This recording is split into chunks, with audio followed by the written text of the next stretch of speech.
Today, I'm watching the Twilight Zone Season 2, Episode 13. The previous episode was about this character who was being charged for a crime. He was about to be hanged, and the rope breaks. And whether you want to believe it was magic dust that his dad had bought, trying so hard to save his son, whether it was a faulty rope. This episode we know is about this posh club where these people are arguing over time travel, talking about the Abraham Lincoln assassination. So I'm very, very curious to see what this is all about. I love time travel. I love sci-fi. So yeah, very curious to see the Twilight Zone twist on this. We know Rod Serling had mentioned that in the previous episode, but yeah, very curious to see where we're gonna go. So thank you so much for sharing in this first time watching with me. If you want to see exclusive content from this episode, be sure to join Patreon. And if you have any other suggestions for movies or TV shows you think I should watch, please comment below. And as always, please like, comment, and subscribe to this channel, and check back often for more awesome content.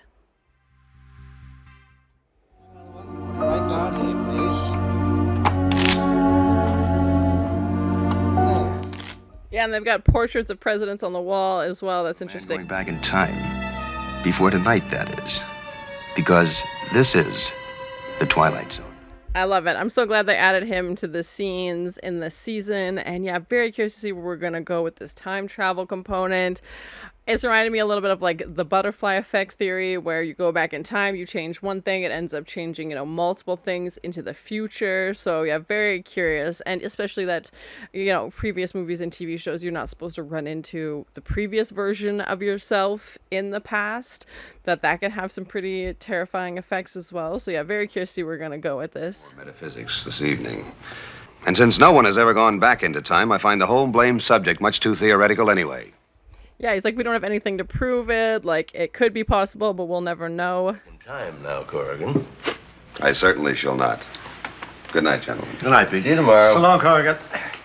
And to have them debating it in such like an intelligent way, I find fascinating as well. They're not trying to like write it off as some crazy, situation. They're like, what if this was possible? They're putting weight into it. I beg your pardon, sir. Oh, yes, 1961. Well, good night, William. Take care of yourself. Yes, sir. Yeah, and that's interesting that he's mentioning like the year that this would have came out and aired on TV as well.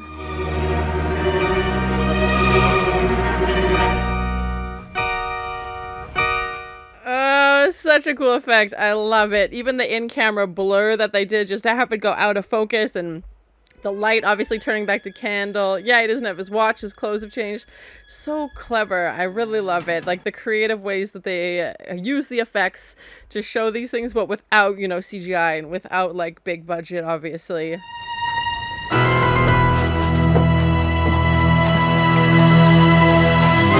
And yeah, just that pan over to the light would have given the actor enough time to change clothes and pan back without having to, maybe there was a cut in there, but still, it felt very seamless. Yeah, the club still exists. Yeah, everybody's dressed differently as well.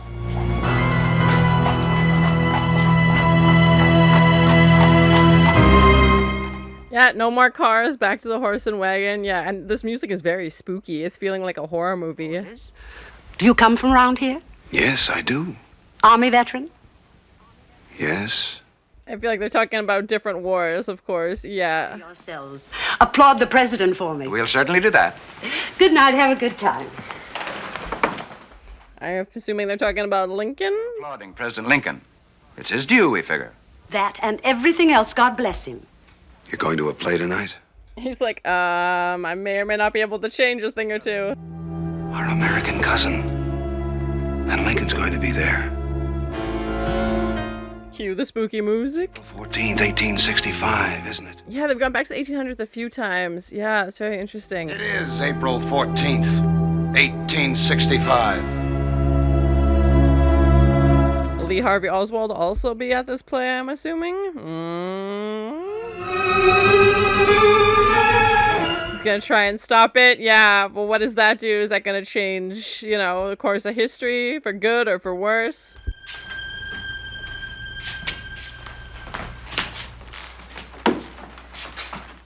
Or are they going to think that he was in on it because he was at the stage door, screaming about this? Lincoln's going to be shot.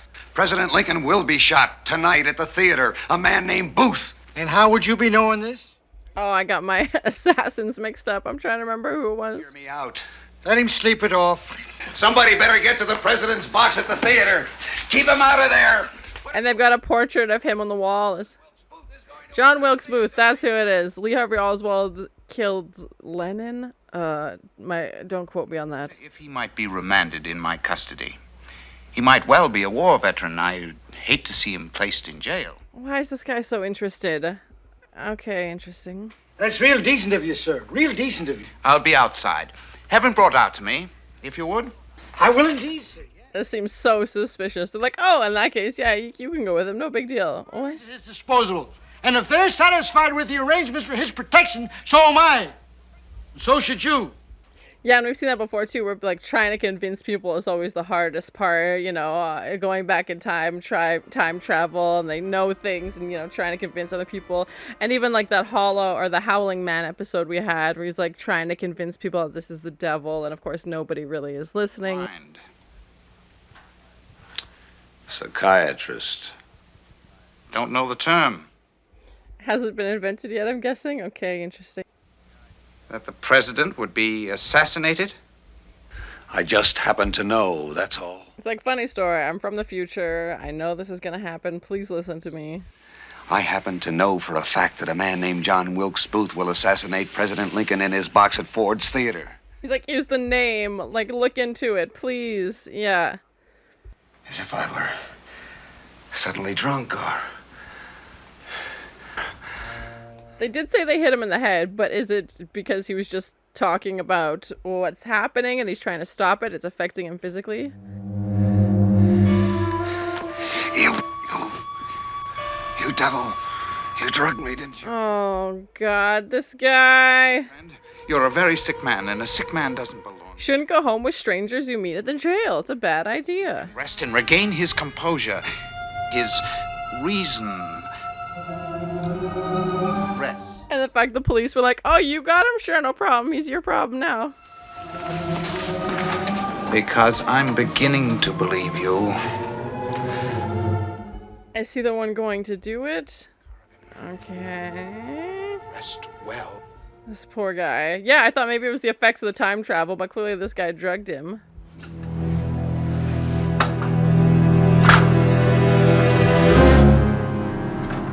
He's getting awfully close to that fire. I'm worried. And he hasn't even really thought about, like, how to get back to the present. Like, maybe he's gonna figure that out after, but I'm worried he's gonna be stuck in the past now.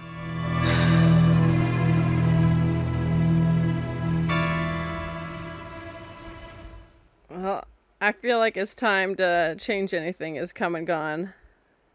This poor guy. Then go yourself. Find out where he's sitting and get right up alongside of him. You'll be shot from behind.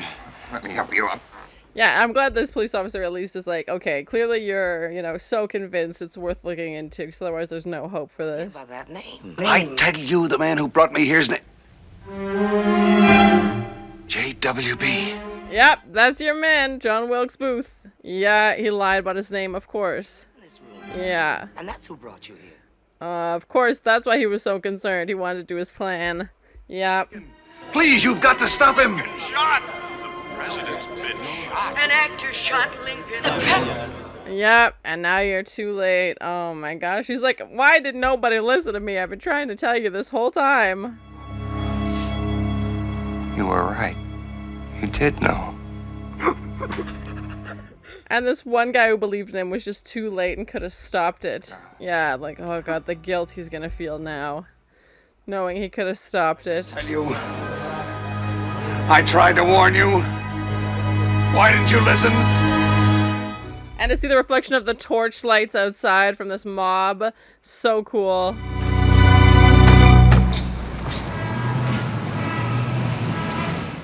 Oh, and just like that, he's back in the present. Okay, very curious. I didn't think he'd be able to come back. Corrigan, did you forget something? What?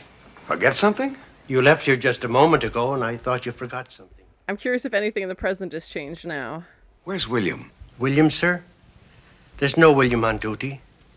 There's no one here named William, sir. Oh, he was there before. Where'd he go? Going back in time. Oh, well, we're on a new tack now. Money.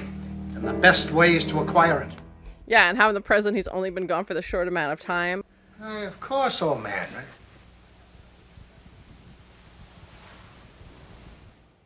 But he can't remember, of course. Yeah, they were saying nobody's gone back in time because they can't prove it. He went all over town trying to warn people that something might happen. How he figured it out, nobody seems to know. It's certainly not recorded anyplace. Very curious indeed. He became chief of police, then a councilman, did some wheeling and dealing in land, and became a millionaire. There you go. Yeah, now William's life has changed for sure. Very curious. Didn't you spill coffee on me? They're like, clearly you've got things confused because... I'm certainly not a snob, but well, sir, an attendant. I really must protest. Yeah, and even when we saw the police officer before talking about, he's being scolded by his boss, he's never going to get a promotion. And of course, that's exactly what happens. He gets these promotions and is able to change future generations' lives. Looks peaked, doesn't he? Acting so strangely. What's the matter with him? Oh, yeah, he brought it back with him. There's the proof. Yes. Mr. Peter. That's awesome. History that can be altered. Tonight's thesis, to be taken as you will, in the Twilight Zone. So cool. Really cool episode. So that was my first time watching The Twilight Zone, Season 2, Episode 13. I really like this episode. I like sci-fi and time travel, so I love anytime we get to explore those elements and to see our Corrigan character, talking with his friends about it and talking about it in a very serious, and thoughtful way. Maybe not like serious as that, and they were dead set on that this is 100% a possibility, but seriously discussing it as in a way that, what if? They weren't mocking it. They weren't, saying it was impossible. They were toying with the idea of like, what if you could do this? What would you do? Where would you want to go back in time? And they're like, well, nobody's ever done it, so we can't really prove it. And of course, when we have at the end when Corrigan comes back and he can't remember, and he pulls out that handkerchief with the initials on it, and he's like, okay, this really did happen. And it reminded me of a previous episode with the sand in the shoe. When he comes out, he's like, did I really go there? And I like that they add those things in just to tie it all together as well. And yeah, I really like this episode. Part of me was wishing that they would have been able to stop the assassination and to see kind of the ripple effects of that. But I also like that, again, it plays into that you can't go back and you can't change history. And we still obviously see effects of what happens from Corrigan's time in the past. And that the fact in the present, he's only been gone a couple minutes. And in the past, he had been gone, at least a few hours from when he got there. And then, when he's found, at 10 o'clock later. So very interesting how time works differently, when you're in the past and in the present. And obviously William's life, changed significantly. He was an attendant. He was working at this very fancy club. And now he gets to be a member, this inherited wealth. And how even though his grandfather wasn't able to stop the assassination, but he was able to build this reputation for himself and use that to his advantage. Now William, generations later gets to enjoy those benefits. And yeah, very curious indeed. And again, like they said, it's the unexpected changes I think are really interesting about time travel. And again, going back to that like butterfly effect, a theory where you change one little thing and it affects a bunch of other things. And maybe there were other characters that could have been affected in this that we didn't get to see, that weren't really part of the story. And we didn't have Corrigan run into like a relative or anything of his when he goes back in time. It does say he's from that area. And, they mention a war, obviously different wars. I've seen in previous, TVs and movies when a character tries to go back in time and they run into, a previous version of herself. Even another Twilight Zone episode where the guy goes back to his childhood home and runs into, a younger version of himself and the effect that has. So I was curious to see if we would do that again, but no, he goes back in time and, tries his best to stop this assassination. And of course, like we've seen, previously as well, nobody's listening. Nobody, wants to take him seriously. And great performances as always. Everybody was so well done. The police officers were convincing, and Corrigan and his friends, at the table were very convincing. And yeah, everybody, as always, every Twilight Zone episode has such great performances, and that just continued through this episode as well. I was curious where they were going to go if they had decided that he would have stopped it. We don't get an actor on screen or anything playing Abraham Lincoln. It's just, implied, obviously. And to see Corrigan try and rack his brain through his memory of history and like, okay, what time did this happen? He knows the date and, the year, obviously, but can't remember what time or, what act in the play it happened. And obviously remembers who was the guilty party, John Wilkes Booth, and sees those initials on the handkerchief. And of course he gave a fake name, because I was wondering why this person would be so interested, and how bizarre that would be for John Wilkes Booth, because he obviously still gets caught.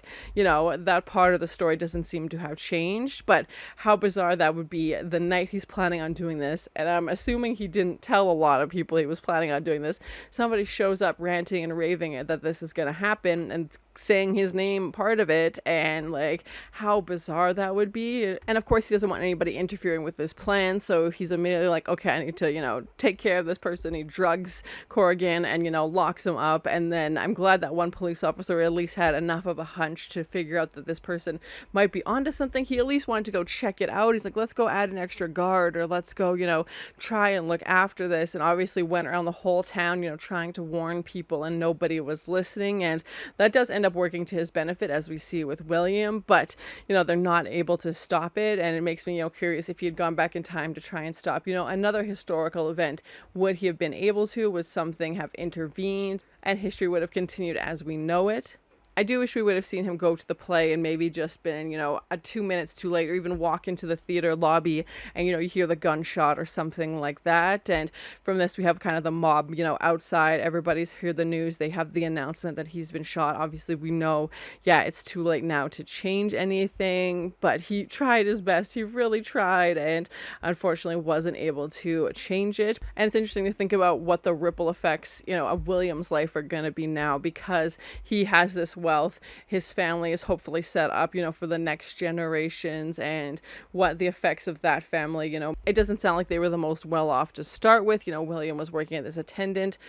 I don't know how much he would have made, but he wasn't, a doctor or a lawyer or anything like that you would, assume a high wage would come with. So just the fact that it's not just William's life that's changed, it's his family's life, and the generations and generations, and the ripple effects of those generations that could have, just the way that they don't have to struggle as much, maybe, in the way that they've grown up, and, the opportunities that they have now as opposed to what he had before. And what a monumental shift that is, all because Corrigan went back in time. And I thought it was interesting that his memory was altered also, because it almost felt like when you have a dream and you try and talk about the dream and you can't remember, and we literally see it's like seconds later he goes back and only minutes have passed in the present, and he just can't remember. And it's only until he sees the handkerchief that he's like, yes, this happened. And seeing William, he's starting to put it back together, like, wait a minute. And of course he had a seat at the table now and he didn't before. But it's not like he comes bursting through the door and he's like, guys, I time traveled. Like, it was amazing. You got to give it a shot. And, he can't, put it to words what happened. And it's only these fragments. And again, that clue of the handkerchief, because I'm sure he's doubting himself. Like, did this really happen? Did I imagine it? Did I just step outside? I had a headache or something and then came back in. But yeah, I think that solidifies that he really was there. And obviously William's story, signifies as well that that's really what happened. He was able to go back in time and change it. And we don't really know what was special about him standing outside at that moment, what kind of set off this time travel journey. I don't think we need that. I don't think this place is like a portal or anything like that. I think it was just they were talking about it so much, and the fact that there was no proof, obviously was the big, defining argument. It's like, well, it could happen, but we don't have any proof. We can't talk to somebody who's done it and, try and get their, side of it and find out how it happened and stuff like that. But then the exact experience is what we see happen to Corrigan. Overall, I enjoyed it. I like history and this historical fiction, approach going back into these real world events, of the Lincoln assassination, trying to stop it, and, the effects that time travel has, maybe not directly, but indirectly on people, surrounding that situation. So yeah, I really liked it. I hope we get more time travel and sci-fi, more themed episodes in the future. The next episode we know is about a used car salesman who's this con artist, and it sounds like he can't tell lies. So yeah, very curious to see what that's all about. But thank you so much for sharing and this first time watching with me. If you have any other suggestions for TV shows you think I should watch, please comment below. And as always, please like, comment, and subscribe to this channel, and check back often for more awesome content. Yeah, and they've got portraits of presidents on the wall as well. That's interesting. Felt very seamless. Yeah, the club still exists. Yeah, everybody's dressed differently as well. I feel like they're talking about different wars, of course. Yeah. This seems so suspicious. They're like, oh, in that case, yeah, you can go with him. No big deal. What? It's like, funny story. I'm from the future. I know this is gonna happen. Please listen to me.